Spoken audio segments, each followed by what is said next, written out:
Comment surmonter la procrastination? Facilement avec ces 5 techniques efficaces. Vous est-il déjà arrivé de remettre encore et encore une tâche importante?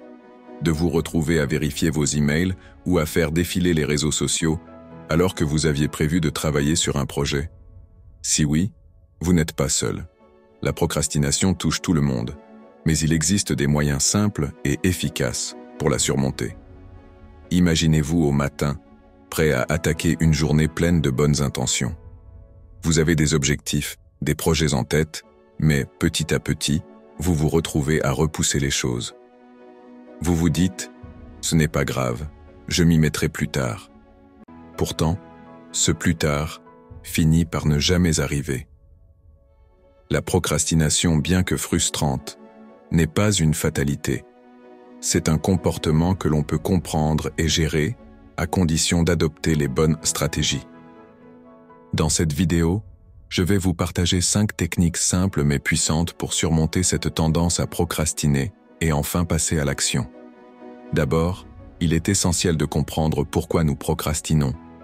C'est un mécanisme qui se cache souvent derrière des émotions inconscientes, peur de l'échec, peur de l'inconnu ou tout simplement une surcharge mentale. Nous remettons à plus tard ce qui nous semble insurmontable ou ennuyeux. Mais la vérité, c'est que cette procrastination n'apporte que du stress supplémentaire à long terme. En reportant sans cesse nos tâches, nous accumulons de la pression et de l'anxiété, créant ainsi un cercle vicieux qui rend l'action encore plus difficile à initier. Première technique, la méthode des petites étapes. L'un des moyens les plus simples pour surmonter la procrastination est de découper une tâche complexe en petites étapes. Cela permet de la rendre plus gérable. Par exemple, si vous devez rédiger un rapport, commencez par simplement ouvrir votre document et rédiger une phrase. Le plus dur est de commencer, une fois lancé, l'élan se crée. En réduisant la tâche à sa plus simple expression, vous diminuez la pression et vous vous permettez d'avancer progressivement. Un petit geste suffit souvent à briser le blocage initial et à créer un mouvement. Deuxième technique, la règle des 5 minutes. Une autre technique simple est celle des 5 minutes. Promettez-vous de vous concentrer sur une tâche pendant seulement 5 minutes. Cela semble minime, mais en réalité, cela vous aide à amorcer le travail. Une fois ces 5 minutes écoulées, vous aurez souvent envie de continuer, car vous serez déjà plongé dans l'activité. La clé ici est de supprimer la barrière mentale qui vous empêche de démarrer. En vous accordant ces 5 minutes, vous réduisez le stress lié à l'idée de devoir travailler pendant des heures et vous vous libérez mentalement de la lourdeur de la tâche. Troisième technique, la gestion du temps avec la méthode Pomodoro. Cette méthode est une technique de gestion du temps qui consiste à travailler pendant 25 minutes, puis à prendre une pause de 5 minutes. Ces petites sessions de travail rendent les tâches moins accablantes et augmentent la concentration. Après 4 cycles de 25 minutes, vous prenez une pause plus longue.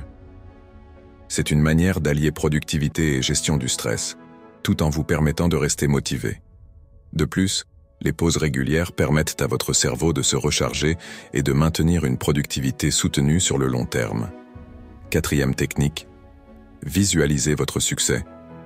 La procrastination est souvent liée à un manque de vision claire. Prenez un moment pour vous projeter dans l'avenir et visualiser les bénéfices que vous obtiendrez en accomplissant cette tâche. Comment vous sentirez-vous une fois votre projet terminé? Quelle satisfaction ressentirez-vous? Cette visualisation vous aidera à donner un sens plus profond à vos actions et à vous motiver à faire avancer les choses. La visualisation est un outil puissant qui vous permet de renforcer votre motivation en vous connectant émotionnellement à votre objectif, comme si vous l'aviez déjà atteint. Cinquième technique, l'autocompassion. Enfin, soyez bienveillant avec vous-même. La procrastination n'est pas une faiblesse, c'est une habitude qui peut être modifiée. Évitez de vous juger trop sévèrement. Accordez-vous des pauses et soyez patient. L'autocompassion crée un environnement intérieur plus serein, propice à l'action plutôt qu'à la culpabilité. Vous pouvez faire des erreurs, mais ce n'est pas un frein pour progresser. Au contraire, chaque erreur est une occasion d'apprendre et de s'améliorer.